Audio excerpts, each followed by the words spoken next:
Bienvenue à cette formation en ligne sur l'élaboration d'un projet de coopération transfrontalière. Comme nous l'avons vu dans la vidéo précédente sur l'analyse des problèmes, on peut distinguer 7 étapes clés pour la construction d'un projet de bonne qualité. Examinons désormais la seconde étape, l'analyse des parties prenantes. Lorsque vous avez clairement identifié le problème transfrontalier, il convient en effet d'analyser qui est affecté directement ou indirectement par ce problème. Vous n'êtes pas les seuls à vous intéresser à ce problème. Ces groupes de personnes ou organisations sont appelés les parties prenantes. Les parties prenantes ont des préoccupations, des capacités, des intérêts différents, parfois contradictoires. Ceux-ci doivent être compris et reconnus assez tôt dans le processus d'élaboration du projet. Ne présumez pas que vous connaissez les positions des parties prenantes. Consultez-les et analysez l'impact des problèmes sur les parties prenantes dès le début. Certaines parties prenantes bénéficieront directement des résultats du projet. Certaines deviendront les groupes ciblés par vos activités.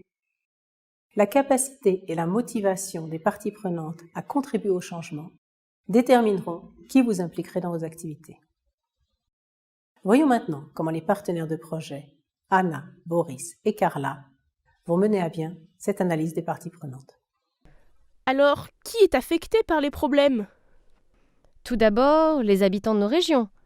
Ils veulent avoir des plans d'eau propres, pouvoir nager sans algues et aussi profiter de la diversité des plantes et des poissons. Et puis il y a les agriculteurs, bien sûr. Peut-être que c'est un groupe plus large, qui inclut aussi les pêcheurs ?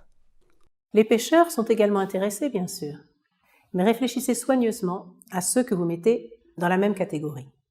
Ils peuvent ne pas avoir les mêmes intérêts.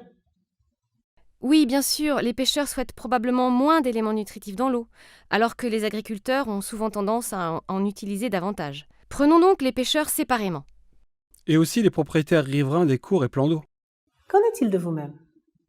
Quel genre de groupe plus large représentez-vous ?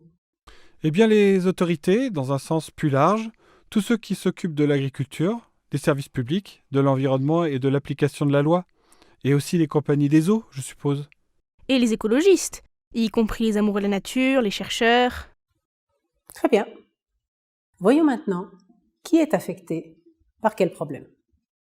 Propriétaires, autorités, agriculteurs, Écologistes. autorités, agriculteurs, propriétaires, autorités, autorité. Habitants. Pêcheurs. Habitants. Maintenant, mettons-les dans une matrice.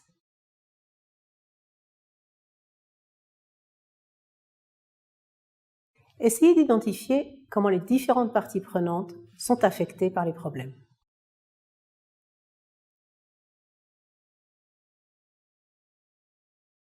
D'accord.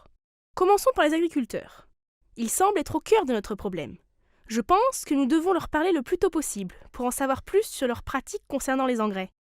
Rencontrons certains d'entre eux pour leur demander comment ils déterminent les quantités d'engrais à utiliser. Je peux y aller en premier.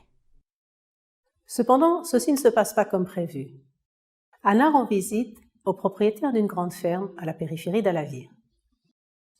Bonjour. Quelle ferme impressionnante! Merci, que puis-je faire pour vous ? Eh bien, comme je l'ai expliqué au téléphone, nous préparons ce projet pour améliorer la qualité de l'eau dans notre région et nous testons quelques idées avec des personnes qui pourraient être concernées.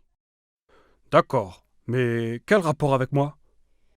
Eh bien, il y a des études de l'université d'Alavir qui concluent qu'une utilisation excessive d'engrais conduit à des niveaux réduits d'oxygène dans nos plans d'eau.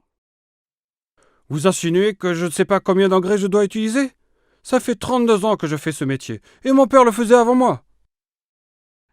Non, ce n'est pas ce que je voulais dire. Je ne vous connais pas et c'est juste une hypothèse. Eh bien, elle est mauvaise. Anna utilise ses meilleures compétences diplomatiques, mais le dommage est fait. Déçue, elle rend compte de sa visite à Boris et Carla. C'était un désastre. On n'arrivera jamais à impliquer les agriculteurs comme ça, ce qui signifie que ce projet ne fonctionnera pas. Allez, ne vous inquiétez pas, tout n'est pas perdu. Essayons de trouver d'autres façons d'aborder les agriculteurs. Peut-être devrions-nous essayer de nous mettre à leur place. Oui, concentrons-nous sur ce que ça pourrait leur apporter.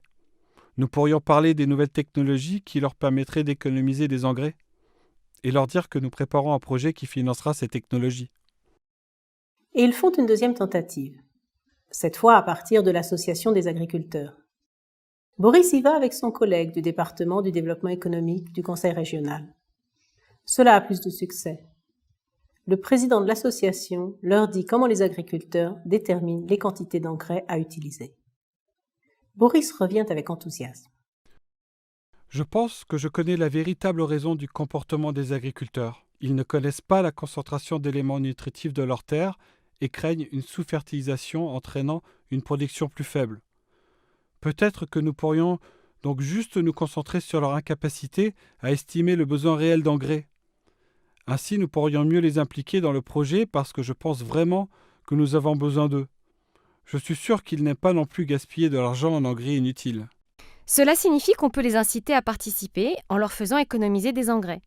Ils peuvent contribuer au projet grâce à leur connaissance détaillée du territoire. Alors, qu'est-ce qu'on peut faire pour susciter leur intérêt? Il faut trouver un moyen de démontrer les avantages économiques d'une juste mesure de la quantité d'engrais nécessaire. Nos partenaires utilisent la même approche pour les autres parties prenantes, comme par exemple les propriétaires des terrains le long des plans d'eau. Ainsi, ils remplissent toute la matrice. Bien sûr, ceci doit se faire sur la base de ce que les parties prenantes elles-mêmes disent. Par conséquent, Anna, Boris et Carla identifient et contactent les organisations représentatives les plus importantes de chaque groupe et leur demandent les informations dont ils ont besoin pour remplir la matrice. Par la suite, ils s'accordent pour contacter de nouveau ces organisations lors de la phase ultérieure de développement du projet. Désormais, les partenaires ont une bonne compréhension de qui sont les groupes et les organisations concernés par leurs problèmes et comment ils peuvent être impliqués dans sa résolution. Avec la matrice des parties prenantes en main, ils peuvent passer à la prochaine étape de l'élaboration du projet. Regardons maintenant notre vidéo sur l'analyse des objectifs.